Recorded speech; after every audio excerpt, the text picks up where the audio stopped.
A obesidade é uma doença ocasionada pelo acúmulo de gordura corporal, o que pode favorecer o aparecimento de comorbidades, ou seja, outras doenças relacionadas, tendo como maior risco as doenças cardiovasculares, desenvolvimento de diabetes tipo 2, hipertensão arterial sistêmica e esteatose hepática, comorbidades que oferecem grandes riscos ao funcionamento do organismo. Ao contrário do que muitos pensam, a obesidade não se relaciona ao descuido do indivíduo acerca de si mesmo, mas sim a fatores genéticos, sociais, ambientais e até mesmo psicológicos. Essa é a doença nutricional mais frequente, ocorrendo quando a dieta com balanço energético positivo, isto é, quando o indivíduo consome mais calorias do que gasta. A fim de se diagnosticar a obesidade, usa-se o Índice de Massa Corporal, o IMC. O seu cálculo é feito dividindo o peso do paciente por sua altura ao quadrado. Caso o resultado seja maior ou igual a 30 kg por metro quadrado, classifica-se obesidade, que pode ser de grau 1, 2 e 3, a depender do resultado do cálculo.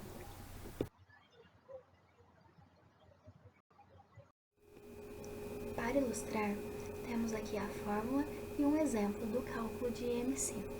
Neste caso, o paciente informou que pesava 80 kg e tinha 1,60 m de altura, resultando em um IMC de 31,25. Olhando na tabela ao lado, percebemos que o IMC de 31,25 representa obesidade grau 1, enquanto entre 35 e 39,9 representa obesidade grau 2, do tipo severa, e acima de 40, obesidade grau 3, do tipo mórbida. Agora eu vou falar um pouquinho sobre a reeducação alimentar. O que seria essa reeducação alimentar? Seria o processo de reavaliar os hábitos e comportamentos diante da comida. Diferente das dietas radicais, que demonizam alimentos ou grupos alimentares, essa reeducação ela é baseada em uma melhora da relação do indivíduo com a comida. E sempre ela está visando solucionar doenças, emagrecer e a manutenção da saúde. A respeito de como essa reeducação é feita, eu vou falar um pouquinho de alguns hábitos que tornam possíveis essa modificação na vida do indivíduo.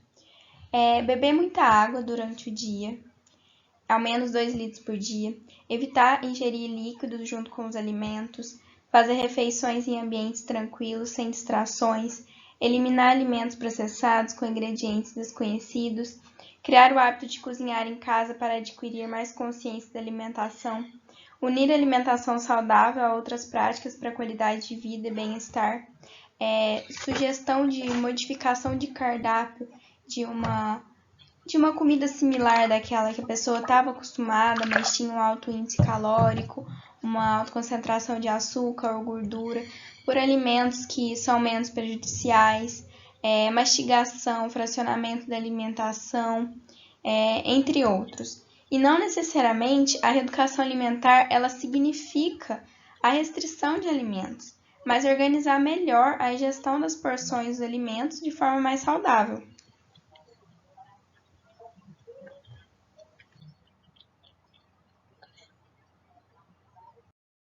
Então, como eu disse no slide anterior, a reeducação alimentar ela vai muito além das dietas que restringem certos tipos de alimento, como carboidrato, as dietas low carb, que focam só em gorduras, proteínas e deixam outras fontes de energia para trás, só buscando o emagrecimento e deixando de lado a saúde. A reeducação alimentar ela é feita para que o indivíduo não consiga mais voltar a hábitos ruins que ele tinha. Como só viver de comidas rápidas e alto valor calórico e se alimentar mal, beber pouca água. A ideia da reeducação alimentar é ele se sentir nutrido por dentro e ver como isso faz bem à saúde e como ele consegue se sentir melhor com essa nova prática de alimentação saudável. Então, é para isso que ela é focada mesmo. Seria uma uma consciência do indivíduo.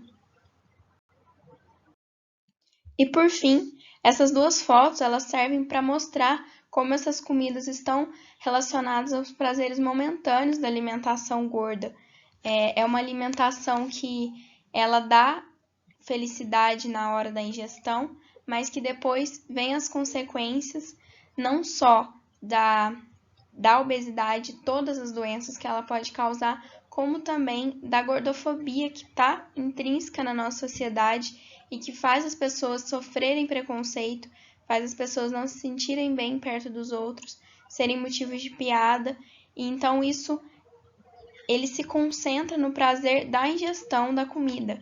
Só que além da ingestão, fora desse momento, consequências são muito maiores do que o prazer de segundos, de minutos, de hora no máximo. Nos próximos slides, eu vou falar um pouco sobre a relação da obesidade com a prática de atividades físicas. A prática de exercício físico é um fator importante na prevenção da obesidade, tanto para a prevenção primária quanto para a prevenção secundária, principalmente porque as pessoas que se mantêm ativas ao longo da vida têm menores chances de se tornarem obesas. Mas o exercício físico ele também é um importante fator para o tratamento da obesidade, uma vez que ele melhora a resistência cardiorrespiratória, o perfil lipídico e o bem-estar geral do indivíduo, além de muitos outros benefícios. Para os indivíduos com sobrepeso ou obesidade, é recomendado que eles realizem no mínimo 150 minutos de exercícios moderados por semana, para a manutenção do peso e da saúde. Mas é importante observar que esses indivíduos podem ter dificuldade de atingir essas metas, então é importante que o hábito e a prática de exercícios físicos sejam graduais e com o auxílio do médico da família, principalmente no planejamento de sua atividade física. Segundo a Organização Mundial de Saúde, 70% das pessoas do mundo são sedentárias, ou seja, elas não realizam atividades físicas e estão sujeitas a desenvolverem diversas doenças.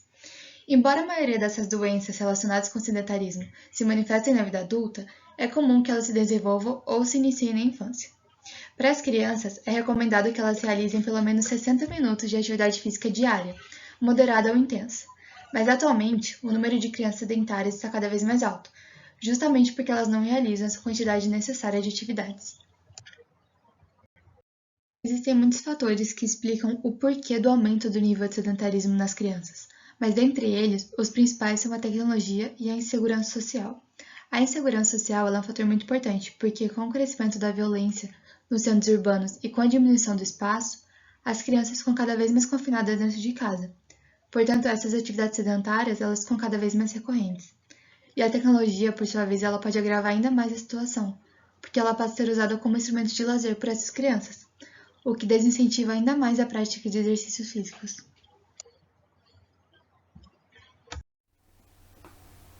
De acordo com o Tratado de Medicina de Saúde de Família e Comunidade, a ocorrência de obesidade classe 3 é maior em indivíduos de baixa renda.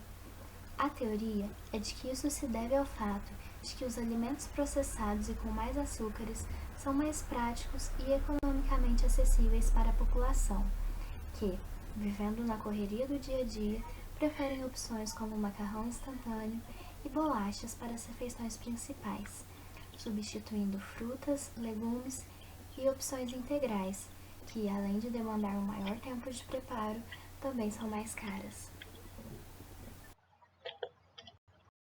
Bom, agora iremos falar um pouco sobre propaganda e publicidade e como elas conseguem influenciar nas ações sociais. Bom, já que o nosso foco é obesidade, a gente vai tentar fazer uma associação de como o marketing vai trazer consequências negativas e vai trabalhar muito a saúde dos indivíduos. Bom, antes da gente entrar mais nesse assunto, é importante salientar algumas coisas, como por exemplo, em 2010, a Organização Mundial da Saúde ela recomendou a redução da exposição das crianças à propaganda de alimentos, principalmente aqueles alimentos que têm maior quantidade de açúcar, sal e gordura. Em 2014, o Conselho Nacional dos Direitos das Crianças e do Adolescente ele publicou uma resolução que dispôs sobre a abusividade do direcionamento da publicidade e comunicação mercadológica à criança e ao adolescente. Em 2016, o Supremo Tribunal de Justiça considerou abusiva a publicidade de alimentos dirigidos direta ou indiretamente ao público infantil. Ademais, temos muitos debates sobre a proibição da publicidade infantil na televisão. Além do debate de publicidade infantil na televisão, temos alguns outros problemas, como, por exemplo, a associação, o casamento entre alimentos e brinquedos para crianças. Muitas indústrias alimentícias, muitos fast foods já foram multados devido a esse problema e muitos já recorreram e ganharam a sentença, não tendo que pagar absolutamente nada. Logo, a gente pode perceber que a discussão é muito mais ampla do que a gente imagina.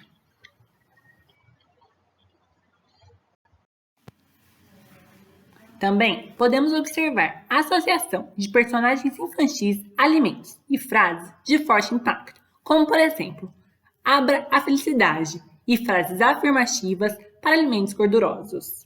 Esse ponto foi abordado no documentário assistido por nós.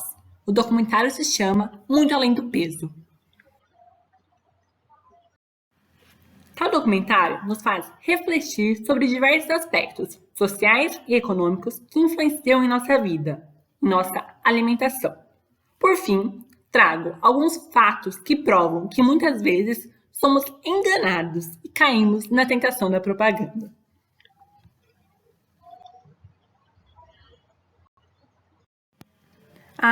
E também é legal pensarmos que a distribuição dos produtos nas gôndolas dos mercados são propositais, coisas gostosas e pequenas na boca do caixa, guloseimas ao alcance das crianças, tudo para cairmos na tentação. A obesidade é uma grave questão de saúde pública, uma vez que está relacionada a grandes pandemias atuais, como diabetes, doenças cardiovasculares, depressão, câncer, entre outros. Como o Brasil possui uma população em sua maioria carente de recursos, o SUS é responsável pelo tratamento dos pacientes acometidos por essas complicações. Porém, os recursos financeiros são restritos e a alocação de verbas no setor de saúde não teve incremento suficiente nos últimos anos, embora as necessidades e demandas cresçam exponencialmente. Desse modo, o aumento da prevalência de obesos acarreta num aumento dos gastos com saúde, uma vez que as doenças relacionadas à obesidade aumentariam também. Observando essa panorâmica, se faz necessário medidas que evitem o aumento dos casos de obesidade, visando uma prevenção em todo o território.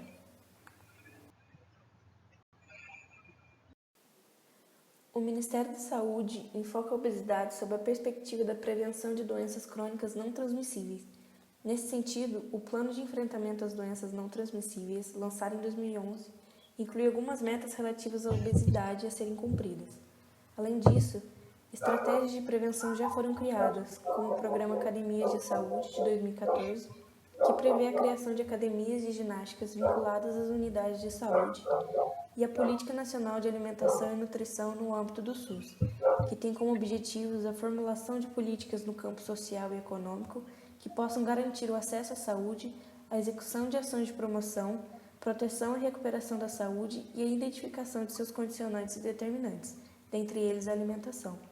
No seu campo de atuação, encontra-se a vigilância alimentar e nutricional, a promoção de alimentação saudável, prevenção e controle de qualidade nutricional dos alimentos, a vigilância sanitária de alimentos, a vigilância ambiental e a responsabilidade de formular e apoiar políticas de alimentação e nutrição.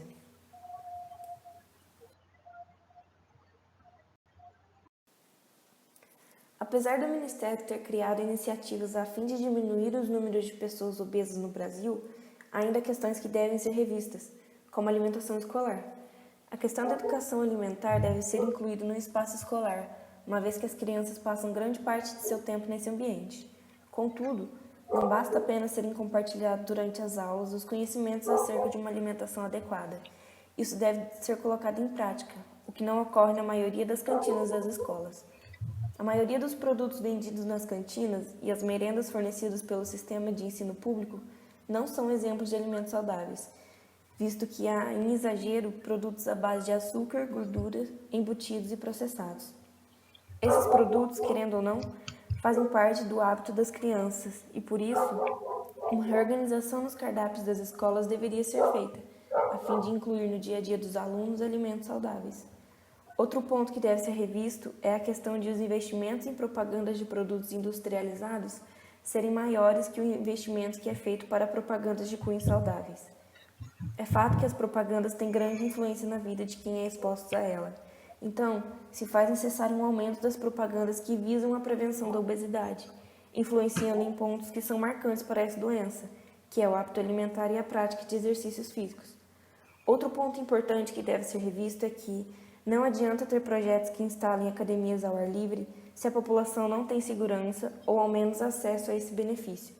Nas periferias, por exemplo, a questão da logística é muito presente, visto que para a realização de atividades propostas pelo governo, como projetos sociais que incluem as crianças em atividades esportivas, é necessário um deslocamento, tanto da criança como da pessoa que o acompanha, o que já dificulta pela questão de transportes públicos lotados. Outro ponto que dificulta a otimização desses projetos é a questão da segurança, que é bem precária em certas localidades.